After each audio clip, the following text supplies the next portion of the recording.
Hello guys, আজ চলে এসেছি মোহন মলে। তোমরা দেখতেই পাচ্ছ মোহন মলে শপিং করার জন্য এসেছি। আমি বরাবরই মোহন মল থেকে শপিং করি, আমার বেশ ভালো লাগে এই জায়গাটা। আমি অবশ্যই এখানকার প্রাইম মেম্বারও কার্ড নিয়েওছি, তোমরাও আসতে পারো। দেখো আমি চলে এসেছি শপিং মলে। এখানে ভেতরে গ্রসারি শপে ঢুকে গেছি।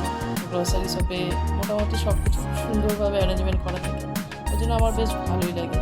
এখান থেকে আজকে আমি অনেক কিছুই কিনলাম, যেমন ধরো কিছু ড্রাই ফ্রুট নিলাম, পাম্পকিন সিড, কাজু কিশমিশ, আর আরও কিছু জিনিস নিলাম, বেশ ভালোই লাগবে। যাই হোক, তোমরাও এসো, এখানে ভালো লাগবে, আমার তো খুব ভালো লাগে। চলছে আমাদের শপিং, চলো আমার সাথে আসো।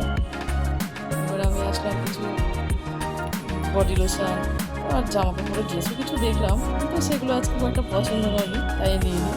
এবার চলে আসলাম, তোমার শপিং পুরো কমপ্লিট হয়ে গেল, বেরিয়ে পড়লাম। আজ ইচ্ছে হলো সন্ধ্যে একটু দই ফুচকা খেয়ে বাড়ি ফিরবো, তাই চলে আসলাম। আমাদের দাদা খুব ভালো ফুচকা বানায়, আর আমি দই ফুচকা খুব প্রিয়, তাই আমি দই ফুচকাটা খেয়ে দিই। ওকে, বাই। পরবর্তী ভিডিও নিয়ে আবার দেখা হবে। আমার চ্যানেলটি সাবস্ক্রাইব করে পাশে থেকো, ভালো থেকো ততক্ষণ, বাই।